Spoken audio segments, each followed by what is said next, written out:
So இந்த ஓசிடின்ற ஒரு aspect கூட வந்து ஆங்ஸைட்டி டிஸார்டரோட ஒன் ஆஃப் தி ஃபேக்டர் அப்படின்னு நீங்கள் சொல்கிறீங்க. ஸோ மற்ற ஃபேக்டர்ஸ் மாதிரியே வந்து இதுக்கும் வந்து இந்த மெடிசன் கொடுக்கணுமா, இல்லை இந்த சைக்கோதெரப்பிலேயே வந்து ட்ரீட் பண்ண முடியுமா? ஏன்னா வந்து இது கம்ப்ளீட்லி அந்த மென்டல் தாட்டில் வர ஒரு பிரச்சனை தானே டாக்டர், இந்த ஓசிடின்றது. ஸோ அதனால் கேட்குற ஒரு கேள்வி. அதான் மேடம், தாட்டையே நிர்ணயிக்கிறது கெமிக்கல் தான். ஓகே. மனசுங்கிறதே கெமிக்கல் தான். மனசுங்கிறதே மூளையில் இருக்கிற நியூரோ டிரான்ஸ்மிட்டர்ஸ் தான் மனசு. ஓகே. இப்போ வந்து உங்ககிட்ட இந்த இன்டர்வியூவில் பேசிகிட்டு இருக்கிறேன். இப்போ எனக்கு எந்த எண்ணமுமே வராமல் இருந்தால் எனக்கு சந்தோஷம். ஆனால் இப்போ எனக்கு எண்ணங்கள் ஓடிட்டுருக்கு. என் குழந்தை ஸ்கூலுக்கு போயிருக்கு, மத்தியானம் போய் அதை பிக்கப் பண்ணிட்டு வரணும், இப்படிலாம் யோசிச்சேன்னு வச்சிங்களேன், அவ்வளோதான். இந்த இந்த ஷோ என்னால் பண்ண முடியாது. உடனே வெளில போவேன், ஃபோன் பண்ணுவேன், அது இதுன்னு ஏதாவது போட்டு டே இப்படிலாம் யோசிக்காதரா, எதுவும் நடக்காதரான்னு எனக்கு தெரியும். ஸோ தாட்டுங்கிறது நம்ம கண்ட்ரோலில் இல்லை, நம்மளை மீறி தான் அந்த தாட் நடக்குது.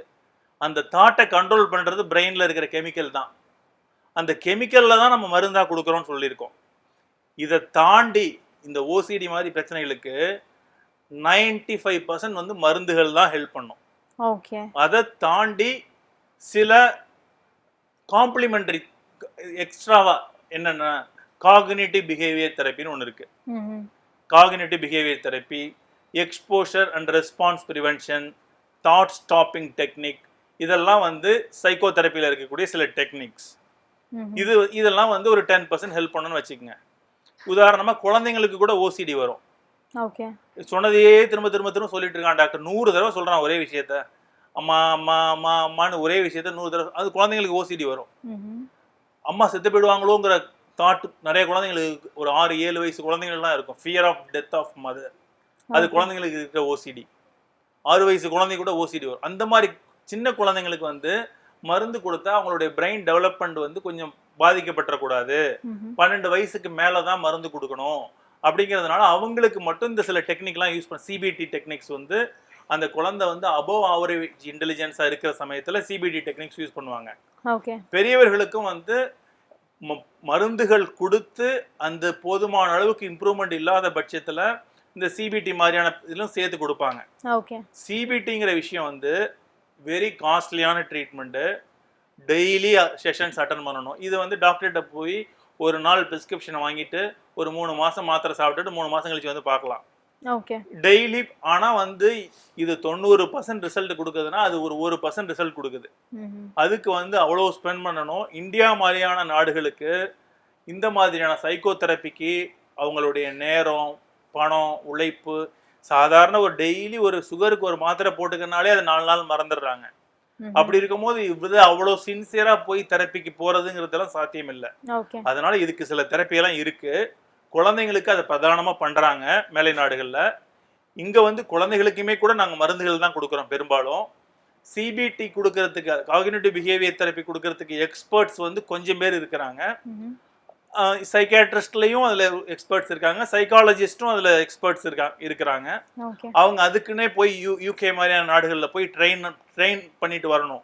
சும்மா டிஸ்டன்ட் எஜுகேஷன்ல எம்எஸ்சி சைக்காலஜி படிச்சுட்டு இங்கு சைக்கோ தெரப்பி கொடுக்கப்படும் அப்படின்னு போர்டு போட்டு வச்சிருக்கிறதெல்லாம் ஏமாத்த வேலை. சிபிடினா அதுல 3 வருஷம் 2 வருஷம் ட்ரைனிங் எடுத்துட்டு வரணும். அது வளர்ந்த நாடுகளில் தான் ட்ரைனிங் இருக்கு. இல்லை பெங்களூர்ல அந்த மாதிரி NIMHANS national institute of mental ஹெல்த்ல அந்த மாதிரி இடங்கள்ல வந்து சில ஒர்க் ஷாப்ஸ் நடத்துறாங்க. அதுல கலந்துக்கிட்டு அந்த மாதிரி விஷயங்களை கலந்துக்கிட்டு ரிப்பீட்டடா நிறைய புக்ஸ் படிச்சு நிறைய ஒர்க் ஷாப், அதுல நிபுணத்துவம் பெற்றவர்களால் மட்டும்தான் அதுக்கு சயின்டிஃபிக்கா கொடுக்க முடியும். இல்லாட்டினா பாட்டி கதை சொன்ன மாதிரி தான் ஆயிடும். பாசிட்டிவா திங்க் பண்ணு, திரும்ப திரும்ப கை கழுவாத, ஏன் இப்படி பண்ற, இதே உனக்கு அறிவு இல்லையா அப்படின்னு பிடிச்சி திட்டிட்டு தான் இருக்காங்க. இங்க சைக்கோ தெரப்பி கொடுக்குறங்கிற பேர் வழியில நிறைய பேர் வந்து அங்க போற பேஷண்ட்ஸ் வந்து, அறிவு இல்லை உனக்கு, ஒரு தடவை கை கழுவுனா தெரியாது, அதான் எனக்கே தெரியுதே, நீங்க ஏதாவது சொல்லணுமா, அந்த மாதிரி தான் நம்ம நாட்டில் நடக்கும். அதனால வந்து நான் பெரும்பாலும் ரொம்ப கிரீம் லேயர், ஒரு சினிமாக்காரங்க, பொலிட்டீஷியன்ஸ் ஒரு லெவலுக்கு மேலே இருக்கிறாங்க, அந்த மாதிரி ஆளுங்க ட்ரீட்மெண்ட்டுக்கு வரும்போது நம்ம ஃபினிஷிங் டச் கொடுக்கறதுக்காக 90% மருந்து ஹெல்ப் பண்ணுது, 10% அதையும் போய் பார்த்துக்குங்க அப்படின்னு நம்ம ரெஃபர் பண்ணி விட்டுறது. ஆனா ஏழை மக்கள், நடுத்தர மக்கள் வரும்போது நான் அந்த 10% சிபிடிஏவோ அதுவே நான் சஜஸ்ட் பண்றது கிடையாது. Okay doctor. Thank you so much doctor. இன்னைக்கும் நிறைய விஷயங்கள் நாங்கள் தெரிஞ்சுக்கிட்டோம். தொடர்ந்து நாளைக்கு நம்ம நிகழ்ச்சியில் பேசலாம். ஓகே நேர்களே, இன்னைக்கு நம்ம நிகழ்ச்சியில் ஓசிடி பற்றி பார்த்தோம். நாளைக்கு நம்ம நிகழ்ச்சியில் பர்சனாலிட்டி டிஸார்டரை பற்றி தான் பார்க்க போகிறோம். ஸோ தொடர்ந்து நிகழ்ச்சியை பாருங்கள். Until then it's by from Aishwarya.